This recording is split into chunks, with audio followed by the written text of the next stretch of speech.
My shirt says Skittles. Hey guys, welcome back. First of all, I hope you guys don't mind that I'm in a t-shirt right now. It's just raining outside and I'm at home all day. I'm not planning to go anywhere, so I'm just chilling, you know? Just really quickly to point out the obvious, I'm in a brand new space again, and that's because I've officially moved back to Athens for the semester, and I'm really excited to be here, so. Also, look.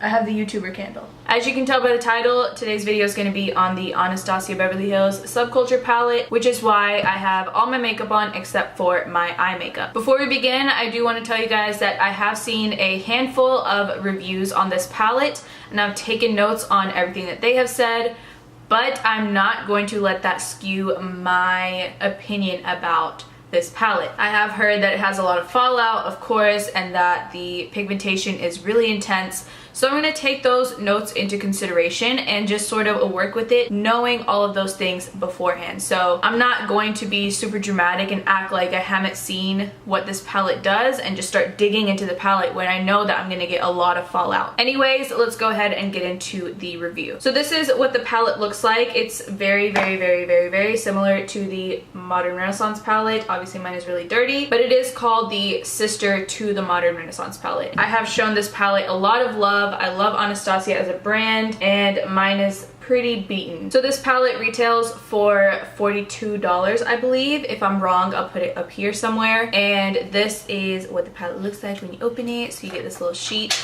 that you don't need. I think not only the shades, but this entire palette is so unique. Like, I don't think I've seen these kind of shades put together in one palette, and this just looks so beautiful. It screams fall to me, and I hope it's good because I really want to continue using it. So it does come with a brush, but I didn't really like the one from the Modern Renaissance palette. I'm going to give this one a try because I don't know if they have changed it up or anything, but I'm gonna go ahead and use it. So I'm first taking the shade Dawn right here, and I'm gonna take the fluffy side of the brush and tap it off. Now, I barely tapped into it because, like I said, I did take notes from other people's videos, and I took that into consideration. You know, that's what reviews are for. You're supposed to look at them, take notes, just barely tap into it because people have already said that it's going to have a lot of fallout. But really quickly, we're gonna hit pause because I forgot to prime my lids. So quickly, just taking some Shape Tape. And by the way, guys, like I said in my Huda Beauty Rose Gold palette review, I didn't want to skip out on priming my lids because it's something that I always do, and I really want to give all of these shades a fair chance. Anyways, let's continue. I'm taking the shade Dawn, and I'm gonna use this to set the entire lid.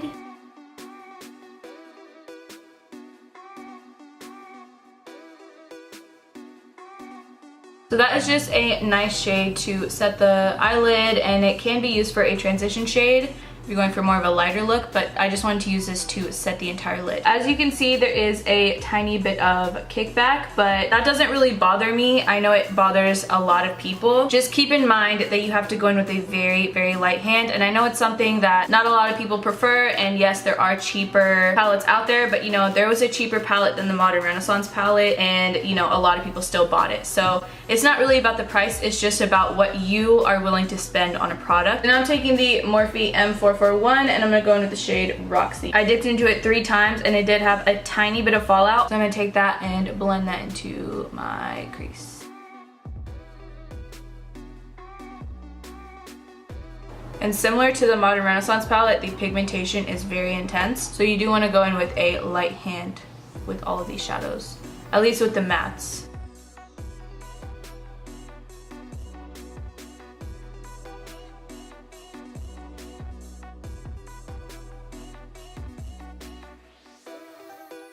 This kind of military green shade called Destiny is kind of calling my name right now. So I'm gonna take this pencil brush and dip into the product. Same kind of fallout, nothing's really changed. And put that on the outer corner.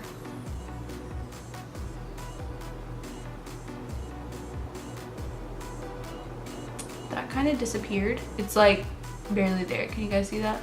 It's like not even showing up. I'm gonna try to pack it on there. So I'm not blending quite yet. I'm just gonna try packing. Also, one more helpful tip that I can probably give you. So for the mattes, you just wanna like tap into them like this. You are gonna get a lot of pigment out of it, but just tap into it like this. You don't want to start swirling your brush around because that is when you get a lot of fallout. Also, there is quite a bit of fallout on my cheek. I don't know if you can see that right there, but that is some fallout.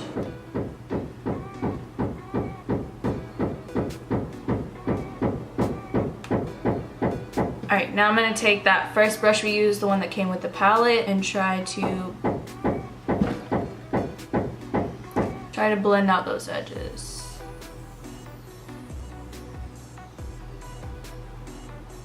Okay, I don't know if you guys see that, but this shadow is literally just disappearing. As I'm blending it, you guys look. I'm trying to be fair with this palette. Everybody's being so harsh. Okay, maybe if I wet it a little. I don't know. I'm gonna try wetting it with the MAC Fix Plus.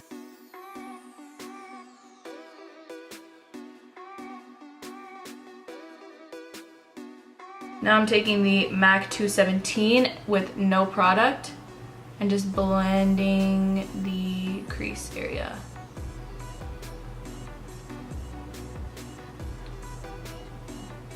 I don't know if you guys can see that, but there is a line. So that line that people are talking about that they get in the crease, it's real. I'm gonna take the shade Roxy with the MAC 217 now, and oh Lord. Y'all, I was rooting for this palette, I really was. So I'm hoping this shade Electric is gonna just somehow save the day. So I'm going to pack that on this MAC 233. This does not have a lot of fallout, of course, because it is a shimmery shade. So let's go ahead, start packing it on. Ooh, that's nice. I really like that.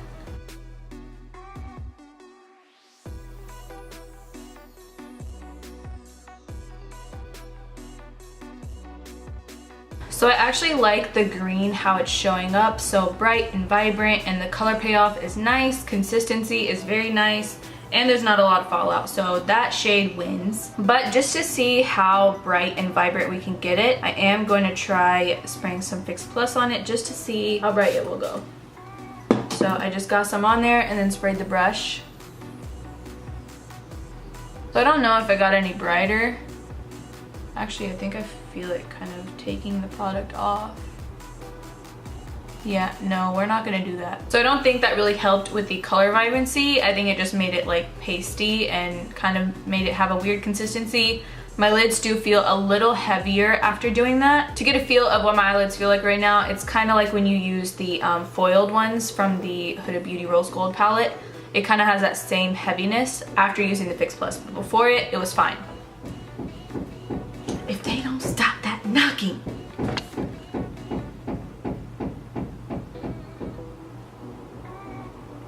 You done?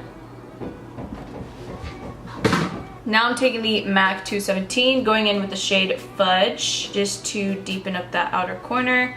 And I know they do already have Fudge out in the market, I believe. So I don't know why they would want to change the formula. But I'm just going to kind of cover up that Destiny shade just because that didn't really work out. So we're going to go ahead and use this shade instead.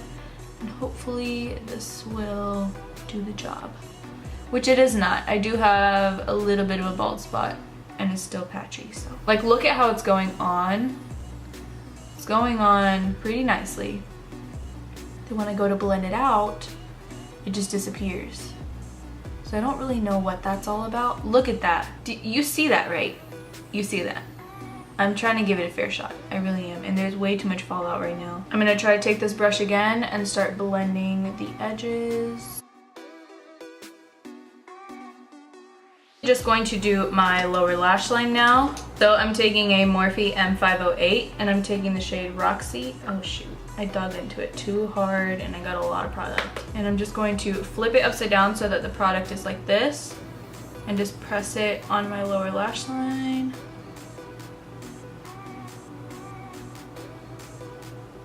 This is a new trick that I came up with. Taking that same brush, I'm going in with the shade Fudge. And I'm also going to press that.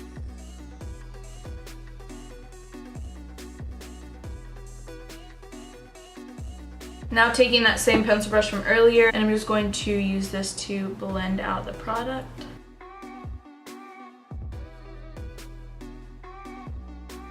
Alright guys, I'm gonna go finish off the rest of my face and I'll be back to kind of wrap up this video. Alright guys, I'm back. I was gonna put on false lashes, but I decided not to, just so that you guys can see the actual eye look that I just created. I feel like false lashes would have just kind of hid the whole thing and made it look a lot better than it actually looks. Alright, so getting into the pros and cons of the palette. Some pros are that it is so beautiful. The color scheme is gorgeous. It kind of gives me like pastel vibes. I don't know about you guys, but I love this color scheme. The packaging is beautiful as well. I love this blue. I love that it kind of includes the shades that are in the palette. It kind of reminds me of this shade Edge or New Wave and Axis. Like, I love it. Getting into the controversial issues. So the pigmentation of these shadows is spot on. Like, barely tap it and you get boom, full on pigmentation. But the formula went wrong somewhere. I don't know if they just forgot something or if it was an accident.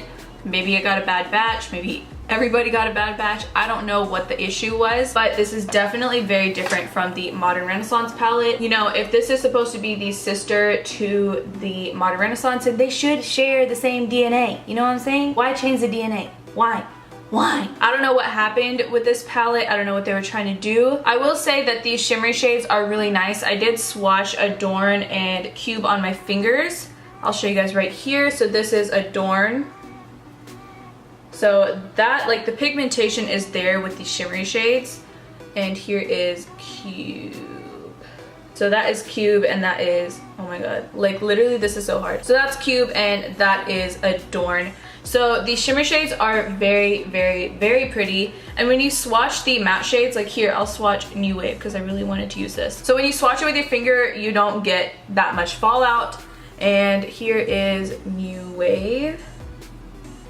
So when you swatch it with your finger, the pigmentation is boom in your face. But I mean, you guys saw that in the video. You saw the edges, like you can still kind of see it's just off. Like the brown has like 4 different shades of brown going around. Like you see a light brown, then you see kind of like a green right here, which I don't even know where that came from. I guess it was that shade Destiny piled on top of Electric, but like I don't really know where it disappeared to and where it came back. I used the same brushes that I always use. I didn't change anything. You know, I'm not trying to throw shade at anybody. I definitely trust all of the bigger YouTubers' opinions, but with this palette getting so much negative feedback, I wanted to get my hands on it for myself and see if they were really being that dramatic or if it was true. And I can definitely tell you guys right now that I'm not any big time YouTuber and I'm just trying to give you guys full on honest reviews. And I can definitely tell you that they are right. The mattes do have a lot of kickback. Some of the easier shades like Dawn, Roxy, and I'm sure New Wave and Edge would all kind of act the same and not have many issues just because they already don't show up a lot on your eye, so it's kind of harder to catch those flaws. But with the darker shades like Fudge and Destiny, it was just so incredibly difficult to get the pigmentation and for it to show up evenly, like I'm showing you guys over and over again, but this is just kind of blowing my mind right now.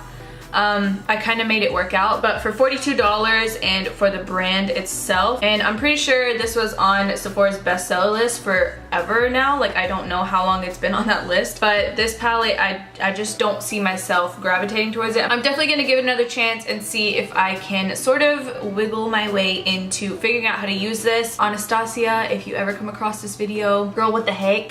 What the heck? Anyways, final verdict, the Subculture palette does not pass.